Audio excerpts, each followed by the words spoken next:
Hey everybody, Stippling here with a Capstone review of my Bionicle Creature MOC series. I decided to create a different series called the Capstone series as a way for me to talk about what I've created. My videos create an environment where they are unbiased. They allow you to watch the video without my thoughts on them and lets you come up with your own conclusions about what they are, whether you like them or not. And just visually, it allows for a visual representation of my creations without verbal bias. That being said, with a Capstone review, it gives me an opportunity to give my opinions on my creations, what I'm happy with, what I'm not so happy with, and what limitations I found during the course of these creations. So when I decided to start this creature series, it started with a Reti, my bat, and that was pre-series, so it just was something I wanted to make. I just really wanted to make a bat, so I went for it. As the series progressed and as I continued on with creatures like Rakar, Ankir, and so on, I created some goals for myself for each creation. Each creation had to be an alternative option to the creatures that LEGO provided for us. So I didn't want to create a second Phoenix, I didn't want to create things that were already represented in LEGO form. The second goal that kind of is paired with that was the fact that I wanted to create something that was easily identifiable as a creature, or as a real-world animal. I didn't want it to be something so abstract, so different that you just looked at it and had no idea what it could ever be. And that was something I found that was disappointing with the creatures that we were given in 2016. I also wanted to represent creatures in a way that reflected a lot of what LEGO's goals were. So they had to be able to unite with their counterpart Toa, and they also had to have some form of gear function that allowed them to do something more than just static poses. That alone was the most challenging thing, not only just to implement that into the models, but also to come up with creative ways that would represent what these animals would actually do. I didn't want to just have everyone do wing flapping because it was the coolest or things like that. So you'll look, when you see each individual video, you'll realize that each gear function, while similar, are different. In the closest two would be Rakar, the raptor, and Ankir, the deer. They have very similar functions. Even though they look different, the gearing mechanisms within them are pretty much identical. So let's start with my overall thoughts on each. Let's start with the Reti here. The Reti was pretty much built exactly like Akir, Tahu's creature. I really just wanted to transpose that idea into a bat. What was challenging and most challenging with this set was the fact that the Toa of Earth was the only Toa to not have one of those crystalline blades in his color. So that really forced me to think outside of the box. Initially, I came up with many different ways of representing these wings, and what ended up happening is kind of a facade of bat wings. So you would expect there to be webbing all along here, and while that isn't here, I contemplated it. I had actually planned on buying some cloth. That's why you'll see remnants of that there. I wanted to buy cloth pieces and kind of hook them up at these junctures. I ended up going with a more classic approach. I wanted to be LEGO built, and that's kind of what I ended up with. The teeth were kind of necessary and they had to be removed, so I wasn't too happy with that.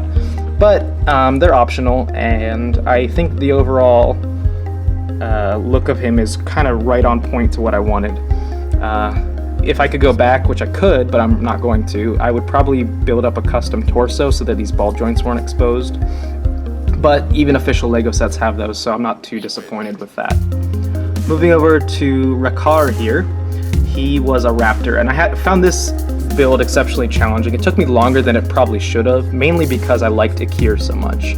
Akir was a great creation and one of my favorites of 2016, so I had to come up with something completely different that would still look good and still be appealing, because couldn't be completely different. So that's when I came up with the idea of adding a third gear to the system so that they moved in the same manner. So he's able to go on the prowl down low and then pop up, and I'm not really showing it very well here, but you can see it in the official videos. I really liked him. My main disappointment with him was the fact that his Unity piece is it's used, but it's kind of tacked on at the top. You'll see most of his actual build is much lower than the Unity piece, and I was a little disappointed with that. But I think I display a raptor pretty well here, and I had to get in his big old claw toes. And yeah, he's not the best, but I think he was a good second creation. And I built him solely out of the parts I had available, which I think he looks pretty good overall. Moving on to Ankir here. He actually delayed the whole creature process because I had this idea for a while. Kopaka was always my favorite growing up, so I really wanted to make something better than Melum, or I like pronouncing Melum, but Melum. So I've talked a lot about him. You'll see me talk about him at length in the Let's Build video of him. But my overall thoughts are he's really cool. He actually accomplished what Ricard didn't, and I was able to fit the gearbox inside of the Unity piece, and that was kind of the launch point for this build. It was very challenging, and I didn't think I'd be able to pull it off, but I did, and it's strong and functional. My main disappointment with him is his gear function. While it works very well, and I think it's a good gear function for him, it's very finicky and has trouble with these pauldrons on his side. They really conflict with it, and I don't even think this would pass an official LEGO set because of how constricted his head is. The way he's put right now, he can't even really do his gear function. So that's a little disappointing. I started off Maku here with two goals in mind. I wanted to reintroduce the gearing function from 2015. I thought that'd be perfect for a monkey because he's a humanoid figure. But when I first attached the gearbox to him, it was just very clunky and awkward. So what I did instead was I built up my own gearbox, stylized after that, and it allowed me to tack on a lot of additional parts like his tail and other things like that. I'm very pleased with the way this works. It's very simple and basic. What I'm least pleased with is his Unity mode. A lot of people commented that they didn't like that he had to be disassembled. It was something I decided early on that I was going to do by choice, that I wasn't going to make him a simple unifier. He's going to have to take some dismantling. And I like the way the Unity looks. It's actually one of the better unifications, but it just takes so much to make it happen that some people may dislike him. I also like that I was able to incorporate a mouth, and the mouth looks really cool. I think overall that head shape is probably one of the best I've done in the whole series. Moving on here to Ganu here. This was a labor of love. This was one of the most challenging builds I have ever done, and probably one of the most challenging builds I will ever do. It was all about that gear function. As a child, I grew up with lots of toys, and one of the toys I had was this turtle that when I moved it against the ground, it would simulate walking by moving its fins back and forth. So that was where this all started, and it took way too long. It took many, many hours to figure out just the right way to do it, and it's still not 100% perfect. It's flawed. You kind of have to tilt him forward in order to get a good enough traction on the ground. But I like the way he looks. Some people commented that they didn't like the distribution of color. They thought he was more orange than blue, and that kind of threw them off. I tend to disagree. I like the orange on him. I think had I incorporated more blue into this shell, what would have ended up happening is it wouldn't have looked like a cohesive shell. It had to look like one solid unit, and the only way to convey that other than using one big part would be to use all of the same color. Maybe what I could have done is gotten a blue wheel of some kind, or I don't know. I think given the size of the figure, the distribution is okay, and especially if you look at him like that, you can really see it's a pretty even color scheme.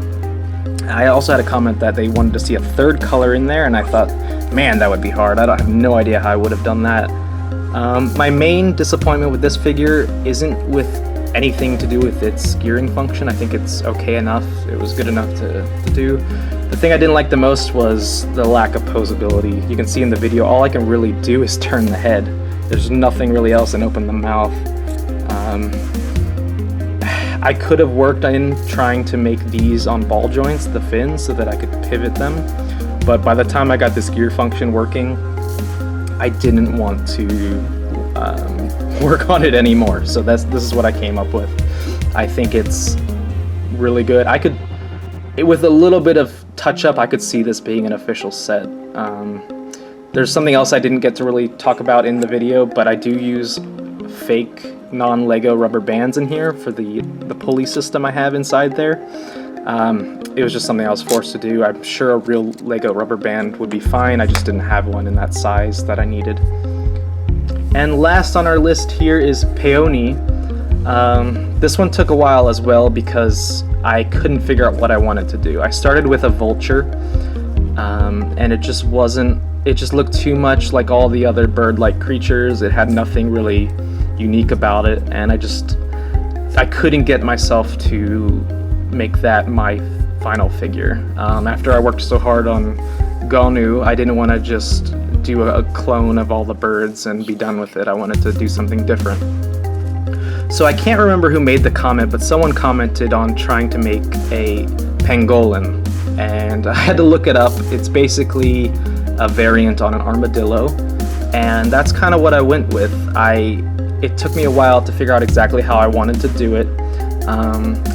For gearing function, I incorporated a very similar function that Skull Basher had, in that he can kind of do this kind of clawing function, but in his case it almost looks like digging, so he can dig his way through dirt and terrain.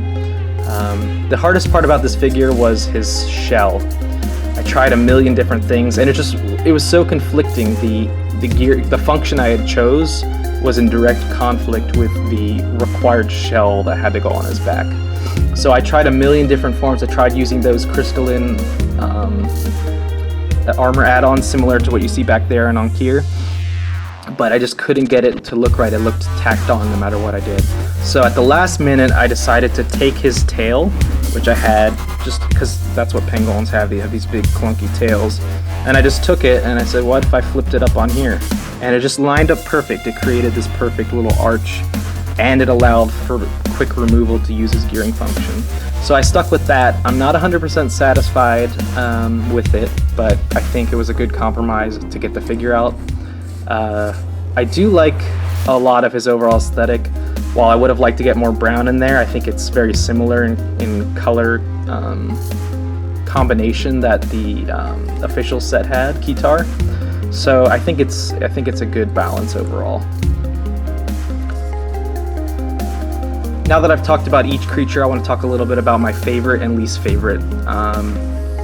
It's kind of hard to pick because I spent a lot of time with each of these, so we'll start with my least favorite. I think overall, my least favorite would most likely have to be my last one, Peony. And I hate to say that, but I think it's a mix of two things. I think I find the bipedal creatures to be the easiest to do, so they often look to me like I spent the least amount of time on them. He took a lot of time because I just couldn't figure out what I wanted to do, and I think because he's my most recent creation, I still am in the honeymoon phase with him. He hasn't really established himself as being an official Stippling figure, as it were. So I have the hardest time with him. Plus the way his arms work out, he's always kind of got this backward pose, and it makes him hard for posing. My favorite model, while I really want to pick Ankir as my favorite because he looks awesome and he's got to be the best looking figure, I've got to give it to little Gonu here because there were dozens of times where I was ready to just take him apart, put him back in the box, and say I'm done with him, I'm going to try something else. I almost gave up so many times that to actually see him done is a privilege for me, and I smile every time I look at him, so he's got to be my favorite. In closing, I am overjoyed to say that this series is done. I enjoyed greatly putting them together, but I'm very happy that I can move on and try other things, including bigger MOCs, as I've already started doing. I believe I've finished creating a series for now. I'm not going to work on any future series of figures because it's very limiting in its scope. You have to dedicate yourself to kind of a cohesive unit, and that's not always a good idea, especially when you're trying to be creative. Sometimes limitations are spark creativity, other times they limit creativity. What you'll see next is a whole variety of different things. I've got some videos that I haven't even published yet of creations I've already made, and some ideas in mind for future creations. So now that you can look at all these creations together, which one do you think was the best? Which one do you think I achieved my overall goal on the best? And which one do you think is either the worst or the one that needs the most improvement? I appreciate all thoughtful, respectful criticism. I want to thank all of you for taking part in this journey with me, and I'm excited to show you all the great things I have next, so stay tuned. Thanks for watching.